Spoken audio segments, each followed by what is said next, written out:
बिल्कुल। कैसे सियासत बातों को अपने लिए बेहतर और उन्हीं चीज़ों को दूसरे के लिए खराब घोषित करती है, ये एक अलग कहानी है। हमारे एक बहुत ही करीबी हैं, वो कहते हैं कि देखिए, मंत्री बन जाना, सत्ता में आ जाना आसान है।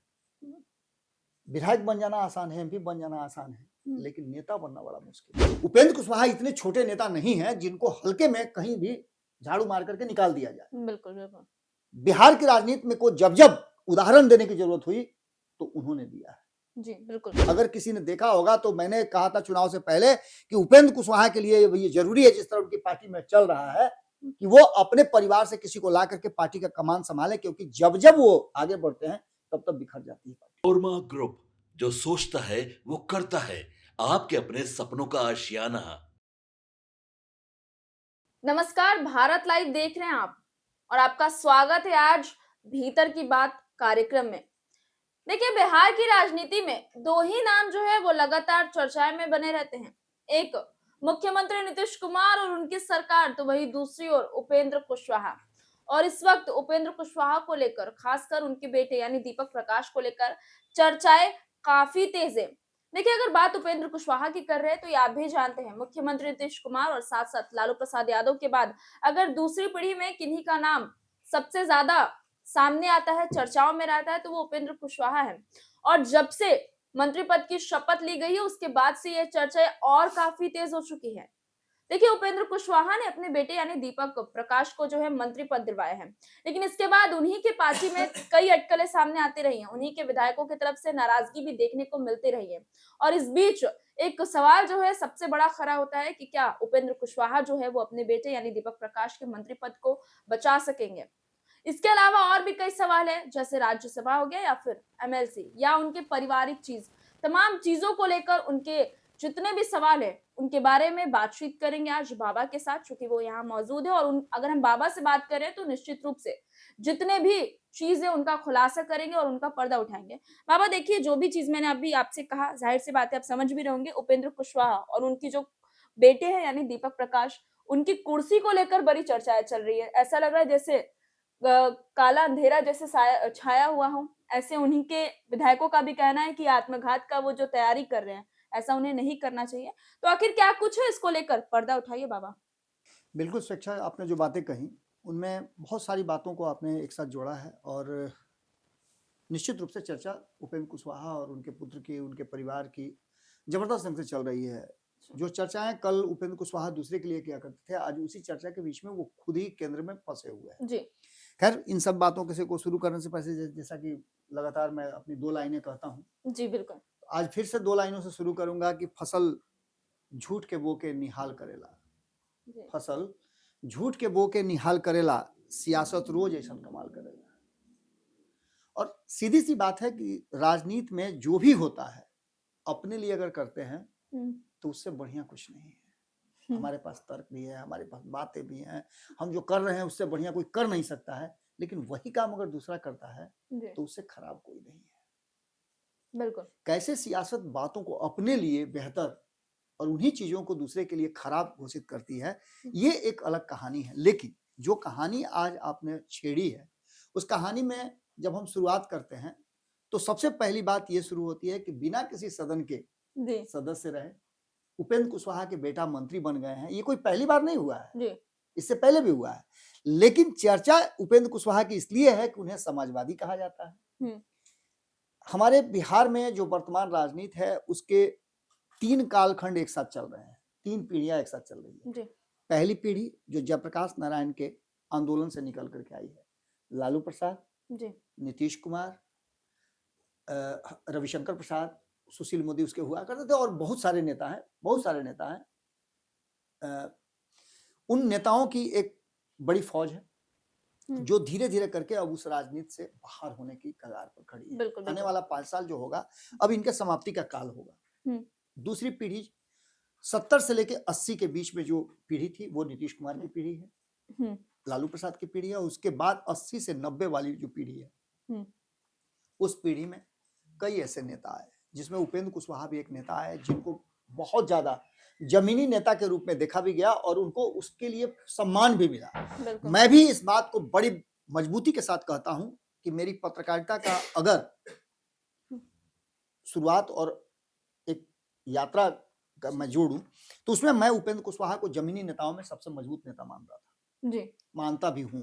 जी लेकिन अचानक से इस बार वो चर्चा में कुछ विशेष हो गए, त्याग के लिए हाँ जाने जाते बिल्कुल थे। बिल्कुल त्याग के लिए अक्सर उन्होंने अपने जीवन काल में कई ऐसे अवसर आए हैं जहां उन्होंने सत्ता को, पद को, कुर्सी को त्यागा है। जी जरूरत पड़ने पर उन्होंने अपनी राजनीति को एक नई धारा दी है, पार्टी बनाया है, खुद से अकेले निकले हैं और अकेले चल करके उन्होंने कारवां बनाया है। लेकिन 2025 में ऐसा क्या हुआ जिसके लिए मैं बार बार कह रहा था कि ये हिंदुस्तान की राजनीति का टर्निंग पॉइंट होगा जो बिहार से शुरू होगा और यहां से एक नई पीढ़ी जो है वो- अब इस देश की सत्ता, देश के राजनीति और देश की सियासत में आगे आएगी। जी हमारे एक बहुत ही करीबी हैं, वो कहते हैं कि देखिए, मंत्री बन जाना, सत्ता में आ जाना आसान है, विधायक बन जाना आसान है, एमपी बन जाना आसान है, लेकिन नेता बनना बड़ा मुश्किल है।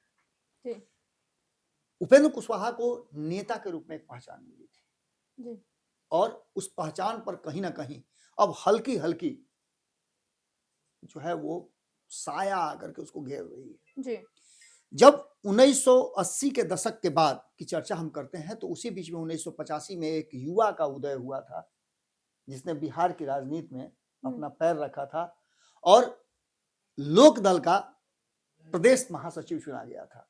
उसके बाद से उसकी राजनीति की यात्रा शुरू हुई और 2025 के जनवरी, फरवरी, मार्च आते आते वो अब बिहार की राजनीति में एक बार फिर से स्थापित हुआ। 2024 और 2025 दो चुनाव उसने लड़े और दोनों चुनाव में हार और जीत का एक मिश्रण सामंजस्य बिठा करके उसने अपने आप को स्थापित किया, मजबूर किया कि हारने के बाद भी उसके गठबंधन के लोगों ने उसे राज्यसभा भेजा। ये उसकी अपनी पहचान थी। जी उस उपेंद्र कुशवाहा की मैं बात करता हूं, जिस उपेंद्र कुशवाहा को मैं जानता हूं। जी कुशवाहा समाज लौकुश के नेताओं के रूप में अगर किसी का नाम आता है तो नीतीश और उपेंद्र कुशवाहा का एक साथ नाम लिया जाता है और ये सबसे बड़ी उपलब्धि उपेंद्र कुशवाहा की रही है। बिल्कुल उपेंद्र कुशवाहा इतने छोटे नेता नहीं है जिनको हल्के में कहीं भी झाड़ू मार करके निकाल दिया जाए। बिल्कुल बिल्कुल बिहार की राजनीति में को जब जब उदाहरण देने की जरूरत हुई तो उन्होंने दिया है। जी बिल्कुल एकमात्र ऐसे नेता तब हुआ करते थे जो चारों सदन होकर के आया है और चारों सदन से उन्होंने इस्तीफा दिया।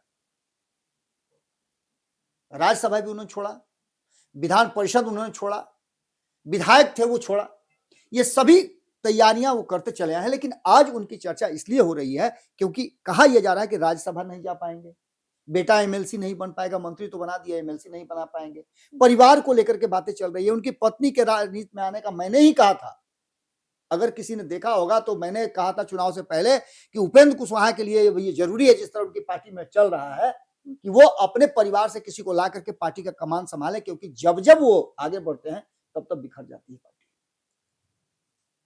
2014 में चुनाव जीत करके आए, एक ऐसी परिस्थिति थी जहां नरेंद्र मोदी का उदय हुआ था, नीतीश कुमार बाहर हुए थे, नरेंद्र मोदी को सहारे की बिहार में जरूरत थी और उस सहारे को उपेंद्र कुशवाहा ने दिया था। 2014 में उपेंद्र कुशवाहा ने नरेंद्र मोदी का हाथ पकड़ा था, एक हाथ तो पकड़ा था उनका रामविलास पासवान ने भी, जी बिल्कुल लेकिन नीतीश कुमार की जगह पर अगर किसी ने साथ देने का वचन निभाया था तो वो थे उपेंद्र कुशवाहा, क्योंकि लौकुश समीकरण से काफी बिहार में असर पड़ना था। उस असर को भी उन्होंने नकार दिया और 3 सीट पर चुनाव लड़े, तीनों सीट जीत करके आए। लेकिन दुर्भाग्य कि उनके बाकी के 2 जो सांसद थे उनसे अलग हो गए और 2014 की ये यात्रा जो शुरू हुई, यहां से उपेंद्र कुशवाहा ने राष्ट्रीय राजनीति में अपनी एक अलग छवि बनाई। हालांकि उससे पहले भी राष्ट्रीय राजनीति में वो थे, बिल्कुल राज्यसभा के सदस्य पहले भी थे, नीतीश कुमार के साथ आने मिलने और बिछड़ने का कई सिलसिला चलता रहा। 1985 में लोक दल के महासचिव बनने के बाद 88 से 93 तक युवा जनता दल के राष्ट्रीय महासचिव रहे। जब जनता दल का समग्र छोटी छोटी पार्टियों का एक साथ ला करके विलय किया गया था, उस समय की बात मैं कर रहा हूँ। 88 से 93 तक युवा जनता दल के राष्ट्रीय अध्यक्ष बनने के बाद 94 से 2002 तक समता पार्टी के महासचिव बन के रहे। बिल्कुल जब समता पार्टी बनी, जी लगातार 2000 में पहली बार वो जंदाहा से विधानसभा का चुनाव जीत करके आए और पहली ही बार जीत करके आए तो उन्हें 2004 में नेता प्रतिपक्ष की भूमिका निभाने का मौका मिला, जो कि काफी सारगर्भित पद है, जिस पद के लिए आज तेजस्वी यादव आप देख रही होंगी कि मतलब स्ट्रगल कर रहे हैं। बिल्कुल बिल्कुल 2005 में जेडीयू के टिकट पर विधानसभा फिर से जीते और नीतीश कुमार के साथ आकर के मिल गए, लेकिन ये रिश्ता जो है लंबा नहीं चल पाया। मात्र 2 साल में दोनों का रिश्ता टूट गया और जेडीयू से उनको निष्कासित कर दिया गया। जी बहुत कठिन परिस्थितियां थी, सामान निकाल कर बाहर फेंकना वगैरह वगैरह, बहुत सारी बातें हुई थी। और ऐसे में उन्होंने आरएसपी बनाई थी, राष्ट्रीय समता पार्टी। अपनी पार्टी बना करके वो आगे बढ़ना शुरू किए और 2009 में उन्होंने अपनी पार्टी बनाई। 2010 में नीतीश ने फिर से 1 साल के अंदर में ही वो आकर के फिर नीतीश कुमार के साथ मिल गए। नीतीश कुमार ने भी समझा कि इनके बिना लौकुश समीकरण अधूरा है और नीतीश ने उनको राज्यसभा 2010 में भेज दिया। लेकिन ये भी उनका नहीं चला, फिर मतभेद हुआ, क्योंकि ये अपनी आइडियोलॉजी करते थे। देखिए, मैंने कहा कि मंत्री बन जाना, राज्यसभा चला जाना, विधायक बन जाना, एमपी बन जाना, ये आसान है, बिल्कुल बिल्कुल, लेकिन जब जरूरत हुई तब बने। हम्म। लेकिन जब जब मतभेद हुआ तब तब नेता बनने के लिए उन्होंने गुलांचे मारी। 2013 में फिर से उन्होंने राष्ट्रीय समता पार्टी का थोड़ा सा और नया वर्जन देकर के राष्ट्रीय लोक समता पार्टी बनाई। जी और 2014 में नीतीश कुमार जब अलग हुए तो उन्होंने नरेंद्र मोदी का साथ दिया और 2014 में, जैसा कि मैंने पहले बताया, 3 सीटें मिली और तीनों जीत करके आए और केंद्र में मंत्री बने। मानव संसाधन विकास राज्य मंत्री बन करके उन्होंने बेहतर काम किया। लेकिन 14 से लेकर के 19 तक का जो सफर था, इस सफर में भी बीच में उनको एक ब्रेक लेना पड़ा और 2018 में एक बार फिर से मतभेद हुआ। नीतीश कुमार के आने के बाद उन्हें लगा कि वो असहज हो रहे हैं जी, क्योंकि 2015 में जब नीतीश कुमार भारतीय जनता पार्टी और एनडीए को बुरी तरह से हरा दिए विधानसभा के चुनाव में, तो 2017 में फिर से उन्होंने वापसी की एनडीए गठबंधन में। तब उपेंद्र कुशवाहा एनडीए का हिस्सा हुआ करते थे। जी जीतन राम मांझी ने भी और उपेंद्र कुशवाहा ने, दोनों ने एनडीए से त्याग करके बाहर निकलने का काम किया और दोनों महागठबंधन का हिस्सा बनकर 2019 में चुनाव लड़े। यह भी एक करेजियस व्यक्ति हो सकता है जो मंत्री पद त्याग करके और बाहर आता हो। बिल्कुल बिल्कुल। आए 2019 में उन्हें सीटें तो मिली 5, लेकिन वो जीत नहीं पाए, एक भी सीट नहीं जीत पाए और 2019 में पूरी तरह से महागठबंधन बिखर गया था। मात्र 1 सीट जीता था, 40 में से 39 सीटें एनडीए के खाते में गई थी।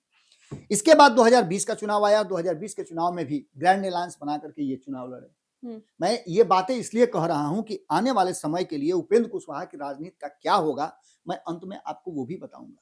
उनके बेटे का क्या होगा, उनकी पत्नी का क्या होगा, परिवार के और सदस्यों के नाम चल रहे हैं, उनका क्या होगा, उनके विधायक जीत करके आए हैं, 3-3 विधायक उनसे दूरी बना करके हैं, उनका क्या होगा। ये सभी बातें आज मैं खुल करके बताने वाला हूं। बिल्कुल बिल्कुल बाबा।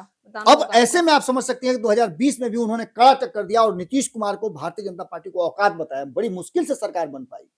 122 का आंकड़ा था, 125 पर आकर के कांटा टिक जा रहा था। और यहां भी इस बात का डर था कि कहीं अगर जीतन राम मांझी और मुकेश सहनी बगावत कर देंगे तो सरकार नहीं बन पाएगी, दूसरे खेमे की सरकार बन जाएगी। लेकिन खैर उपेंद्र कुशवाहा को सीट नहीं आया, जिसके कारण एक बार फिर से उनको अपने लिए सोचना पड़ा और 2021 में फिर से नीतीश कुमार के साथ अपनी पार्टी का विलय करके आ गए। नीतीश कुमार ने भी अब कहा कि बहुत हो गया, आइए और हम लोग साथ मिलकर चलते हैं, अब आप ही लोगों को देखना है। हाँ, बिल्कुल। लेकिन यही नीतीश कुमार जो उपेंद्र कुशवाहा से कहते हैं, वही 2022 में पाला बदल लेते हैं। जिस उपेंद्र कुशवाहा को 2021 में लाते हैं कि अब आप ही लोगों को देखना है, मेरे बात तो आप ही लोग ने चलाइएगा, और वही नीतीश कुमार 2022 में जब आते हैं तेजस्वी यादव के साथ, तो तेजस्वी की तरफ उंगली करके कहते हैं कि अब आप ही लोगों को न देखना है। ये बात गवारा नहीं होती है उपेंद्र कुशवाहा को, और उपेंद्र कुशवाहा, इसका तो मैं सीधा गवाह रहा हूं। मेरी कई बार इस विषय पर उनसे बातचीत हुई है, मैंने कई विषयों पर उनसे इस पर पूछा भी है। उन्होंने अंतिम समय तक ये बात कहा कि नहीं, एक तो पार्टी का विलय करने जा रहे थे तब भी उन्होंने कहा कि नहीं, ऐसा कुछ नहीं है। खैर उनकी पॉलिटिक्स के लिए जरूरी था, उन्होंने ठीक है इन बातों को छुपा करके रखा और अंतिम समय तक उन्होंने राजनीतिक ट्विस्ट किया। लेकिन जब पार्टी से निकलना था, मैंने कह दिया था कि आप बहुत लंबे समय तक नहीं रह पाएंगे, और वही हुआ। जी। 2024 के चुनाव से पहले 2023 में ही उनको पार्टी फिर से बाहर होना पड़ा और फिर से उन्होंने संघर्ष किया। 2-3 बार अपनी पार्टी वापस करने की कोशिश की। आरएलएसपी का तो विलय कर ही दिया था, एक और पार्टी बनाई, उसका मान्यता नहीं मिला, तो फिर आरएलएम बना। जी। और इन 2 सालों में 23 से 24 के बीच में लगभग मतलब 1 सालों का ये सफर उनका बड़ा कष्टकारी सफर रहा। लेकिन चूंकि वो नेता थे, मैंने कहा कि नेता बनना मुश्किल है, उपेंद्र कुशवाहा नेता थे, उन्होंने अपने फिर शक्ति को संचित किया और फिर से उन्होंने एक समझौता किया और एनडीए गठबंधन के साथ होकर के फिर से नरेंद्र मोदी के साथ वो चुनाव लड़ने की तैयारी कर रहे थे। इसी बीच फिर से नीतीश कुमार चले गए। मतलब मुश्किल फिर हो गई। अच्छा लेकिन इस बार उपेंद्र कुशवाहा के पास कोई रास्ता नहीं था जी और यहाँ वो समझौतावादी हो चुके थे। हम्म यही 2024 से जहां आकर के उपेंद्र कुशवाहा को लगा कि बहुत हो गया छोड़ने और बिखरने का समय, अब इसको ऐसे ही कंटिन्यू करते हैं और जो आइडियोलॉजी थी उसको किनारे रखते हैं, ताखा पर रखते हैं और फिर से एक नई राजनीति की शुरुआत करते हैं जहां परिवारवाद भी होगा, समाजवाद से थोड़ी दूरी बनाई जाएगी, जी थोड़ा सा समझौता किया जाएगा। और इस समझौते को मैंने भी कई बार कहा है कि समाजवाद तब तक बढ़िया होता है जब तक समाज के लोगों को फायदा हो। अगर समाजवाद समाज के लोगों के लिए घातक होने लगे तो उसकी परिभाषा को बदलनी चाहिए। जी उपेंद्र कुशवाहा ने उस परिभाषा को बदल करके पूरी तरह से परिवारवादी बना लिया। ये मैं नहीं कह रहा हूं, ये उनके लोग कह रहे हैं, बिहार के लोग कह रहे हैं, उनके जाति के लोग कह रहे हैं, उनके पार्टी के लोग कह रहे हैं और अब यहां से उनकी एक यात्रा शुरू हुई। मैंने कहा भी था, ये भी मैंने कहा कि उपेंद्र कुशवाहा के लिए मैंने कहा था कि उनको चाहिए कि अपने परिवार के एक सदस्य को पार्टी का कमान दें, उनके बाद कौन संभालेगा। मैंने पत्नी के नाम के बात बहुत पहले कही थी कि उनकी पत्नी संभाल सकती हैं क्योंकि उनके चुनाव का कार्य कई बार वो देख चुकी थी। जी 2025 के चुनाव में 2024 में जो हुआ सबको पता है, चुनाव हार गए। कैसे हारे, किस कारण से हारे वो अलग बात है, लेकिन उनके मैंने ये भी कहा कि वो एक नेता थे, इसलिए भारतीय जनता पार्टी को मजबूरन उनको राज्यसभा भेजना पड़ा। जी अब उसी राज्यसभा की सीट को मिलेगा कि नहीं मिलेगा, कंटिन्यू करेंगे कि नहीं करेंगे, फिर से उनको भेजा जाएगा कि नहीं भेजा जाएगा, इसका क्वेश्चन मार्क है। इस क्वेश्चन का हल हम आपको बताते हैं, क्वेश्चन का जवाब देते हैं। लेकिन इस बीच उन्होंने 2025 के चुनाव में एक बार फिर से बहुत सारे झंझावातों के बाद ये तय किया कि नहीं, एनडीए गठबंधन में रह करके ही आगे बढ़ा जा सकता है। जी बिल्कुल 6 सीटें उन्हें मिली, 6 में से 4 सीट वो जीत करके आए। मौका मिलते ही उन्होंने सबसे पहले उन 4 में से, जबकि पत्नी के बारे में कहा जा रहा था कि वो उनको मंत्रिमंडल में शामिल कर सकते हैं, एक सीट उनको मंत्रिमंडल में मिलना था, लेकिन उन्होंने बहुत बड़ा ट्विस्ट किया और अपने पुत्र को, जो कि किसी भी सभा के सदस्य नहीं थे, उन्हें मंत्री पद दे दिया। हालांकि काम अच्छा कर रहे हैं, इससे इनकार नहीं कर सकते हैं, वो खूब घूम घूम करके लोगों के बीच जा रहे हैं, सर्वेक्षण भी कर रहे हैं। उसके पीछे की उनकी रणनीति क्या है वो मैं नहीं जानता हूँ। युवा है, एनर्जेटिक है, मेरी बात भी उनसे हुई है, उन्होंने कहा है कि वो बदलाव के लिए आए हैं और बदलाव करना चाहते हैं। इंतजार कीजिए थोड़ा समय और उनको चाहिए, अभी तो 100 दिन भी नहीं हुए हैं, लेकिन वो काम करना शुरू कर चुके हैं। उपेंद्र कुशवाहा यहीं से आकर के उपेंद्र कुशवाहा के विरुद्ध उनके ही लोग हो गए। लेकिन इससे भी बड़ी बात हो गई कि उपेंद्र कुशवाहा पहले तो 6 सीटों में से एक अपनी पत्नी को दिया। 2019 लोगों ने याद कराया कि आपको 5 सीटें मिली थी, 2 सीट पर आप खुद लड़ गए, दोनों हार गए। ये भी आपने गलती किया, कार्यकर्ता को देना चाहिए था। जी बिल्कुल इस बार पत्नी को लेकर के भी, खैर पत्नी जीत करके आई तो लोगों को खुशी भी हुई थी, लेकिन बेटा वाले मामले पर आकर के मामला अटक गया। कई लोग इस इंतजार में थे, माधव आनंद से लेकर के रामेश्वर महतो, रामेश्वर महतो से लेकर आलोक सिंह तक, ये सभी लोग इस बात इंतजार में थे कि अगर उनकी पत्नी बन जाती तो कोई दिक्कत नहीं था। लेकिन एक सीट जो बची हुई थी उसमें से मंत्री भी बना दिया बेटा को और एमएलसी भी बनाने की तैयारी है, क्योंकि एमएलसी बनेंगे तभी मंत्री कंटिन्यू कर पाएंगे। लेकिन यहीं आकर के खेल गड़बड़ा गया और तीनों विद्रोह जो कर रहे हैं, अब यहां आकर के पेच फंसा हुआ है। बिल्कुल हाँ। अब यहां क्या है उनके पास रास्ता, जिससे वो अपनी कुर्सी, अपना राज्यसभा, अपने पुत्र के मंत्री और आगे अपनी बहू को, जो माधव आनंद की जगह पर वो भेजना चाहते हैं नागरिक परिषद में उपाध्यक्ष के रूप में, उसके लिए उन्होंने, जो मेरी जानकारी है, जो मीडिया रिपोर्ट से आ रहा है, हालांकि मैं इस पर कंफर्म नहीं हूं, लेकिन कहा यह जा रहा है कि माधव आनंद की जगह पर उन्होंने अपनी बहू का नाम, साक्षी मिश्रा का नाम आगे अग्रसारित किया है कि उनको माधव आनंद की जगह पर उपाध्यक्ष बनाया जाए नागरिक परिषद का। अब देखना होगा कि इसमें क्या कुछ निकल के आता है। इसमें अध्यक्ष के रूप में मुख्यमंत्री रहते हैं और संरक्षक राज्यपाल होते हैं। इन दोनों को फैसला लेना है कि किसको मनोनीत करेंगे, क्या करेंगे। लेकिन एक तरफ खुद सेट हो जाना राज्यसभा के लिए, दूसरी तरफ पत्नी जो है वो विधानसभा जीत गई हैं, बेटा को एमएलसी बना करके और मंत्री बना देना और बहू को नागरिक परिषद में भेज देना, यानी सब सेट, चारों के चारों सेट। इसको लेकर के उनके पार्टी के भीतर विद्रोह है। लेकिन अगर उनके तीनों विधायक उनके साथ रहते हैं तब ये सब कुछ संभव होगा, वरना एक ही रास्ता है और वो रास्ता है पार्टी का विलय कर देना। चर्चा आपने सुना होगा कि इन तीनों की बात पहले नीतीश कुमार से हो रही थी, अलग से मान्यता की बात चल रही थी, लेकिन बाद में यह भी जानकारी मिली कि ये भारतीय जनता पार्टी के संपर्क में है। भारतीय जनता पार्टी के संपर्क में जाने का सिर्फ एक ही कारण है, और अगर ऐसा है तो कहीं ना कहीं नीतीश कुमार की पार्टी में यदि एक बार फिर से अपनी पार्टी का विलय कर लेते हैं तो एक विधायक उधर बढ़ जाएगा, और एक विधायक के बढ़ने से कहीं ना कहीं जो 89 वाला जो आंकड़ा है उसको पूरा करने में एक पैदान और ऊपर जा सकते हैं नीतीश कुमार जी। ऐसे में क्या नीतीश कुमार एक्सेप्ट करेंगे? क्या एक बार फिर से अपनी पार्टी का विलय करेंगे, या यहीं पर पेंच है कि उनके 3 विधायक जो ये कह रहे हैं कि पार्टी पर दावा हमारा बनता है, हम सस्पेंड करते हैं इनको, हम इनको पार्टी से ही निष्कासित करते हैं, हम पार्टी अलग सिंबल के लेकर के निकलते हैं, ये संभव हो पाता है कि नहीं हो पाता है? यहीं आकर के पूरा पेंच फंसा हुआ है। कुशवाहा के बेटे की कुर्सी तभी बच सकती है जब ये तीनों विधायक उनके साथ हों। दूसरा ऑप्शन कि अपनी पार्टी का वो विलय कर लें। अगर पार्टी का विलय कर लेते हैं तो ऐसी स्थिति में इन तीनों विधायकों का जो पावर है वो सीज हो जाएगा। क्या होगा ये तो आने वाला वक्त बताएगा, लेकिन निश्चित रूप से कहीं ना कहीं राज्यसभा, एमएलसी और आयोग इन तीनों को बचा करके रखना है तो उपेंद्र कुशवाहा को एक बड़ा फैसला, त्वरित फैसला और तत्काल फैसला लेना पड़ेगा। देखिए क्या होता है, बहुत जल्द इसका भी खुलासा हम आपको करेंगे, कैसे बिहार की राजनीति में नया नया ट्विस्ट आता है। बहुत बहुत धन्यवाद बाबा, आपने बहुत बेहतरीन तरीके से हमें पूरी गणित समझा दी उपेंद्र कुशवाहा को लेकर, उनके पार्टी को लेकर, और जो कुछ भी रणनीति चल रही है अभी इस पार्टी में, इन तमाम चीजों को आपने बहुत ही बेहतरीन ढंग से समझा। और साथ साथ आपके लिए भी हम सवाल छोड़े जाते हैं, आखिर क्या कुछ है, और इस खबर से जुड़ी आपकी क्या राय प्रतिक्रिया होती है, हमें कमेंट सेक्शन के माध्यम से जरूर बताएं। और जैसा कि बाबा ने कहा कि आने वाले समय में क्या कुछ ट्विस्ट जो है और देखने के लिए मिलता है, ये भी हम आपको अपने चैनल के माध्यम से सबसे पहले और सबसे सटीक पहुंचाते रहेंगे। आपके सपनों को हमने सजाया है, ई होम्स पैनोरामा को हमने बनाया है। ई होम्स मेरा एक सपना था जिसपे मैं पिछले 4 साल से काम कर रहा था। हमने जो बनाया है वो सबने है माना। ई होम्स पैनोरामा में हो आपका भी आशियाना। और फाइनली हमने 2021 में इस प्रोजेक्ट को लॉन्च किया। बहुत लोग अप्रिशिएट कर रहे हैं कि पूर्णिया जैसे शहर में, बिहार के, एक तो बिहार की बात करें उसमें भी पूर्णिया जैसे छोटे जगह में इस तरह का लाइफस्टाइल देना, ये सुन के हम लोगों को बहुत अच्छा लगता है।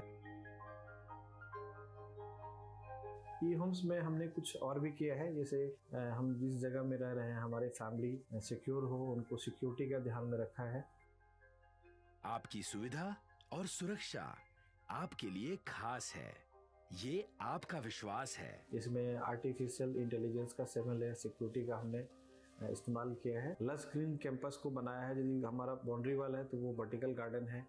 ये जितनी भी फैसिलिटी होता है एक इंटरनेशनल टाउनशिप में ई होम्स है, ये हम लोग विश्वास नहीं कर पा रहे हैं। जो भी हमारे मित्र, दोस्त या जो भी हमारे बाहर के बाहर आते हैं तो हम लोगों को बहुत अच्छा सुनने को मिलता है और बहुत अच्छा क्रेडिट मिल रहा है। वो सारा हमने सिर्फ एक बिल्डिंग नहीं बनाया, हमें एक बहुत अच्छा लाइफस्टाइल दिया ई होम्स में, और मेरा एक सपना था जिसको मैं आज फुलफिल होते हुए देख रहा हूँ। ये आपका आवास है। ई होम्स पैनोरामा में अब आपका निवास है। E homes panorama, luxurious lifestyle redefined. Panorama group, जो सोचता है वो करता है। अगर ये वीडियो पसंद आई और वह बिहार के राजनीति और बिहारियत से सरोकार रखेनी तो सब्सक्राइब बटन दबा के चैनल के सब्सक्राइब कर ली। ओजे एगो घंटी बा, ओकरा बटन दबा देला से कुल सटीक और मारक खबर रुआ मुफ्त में मिल जाई।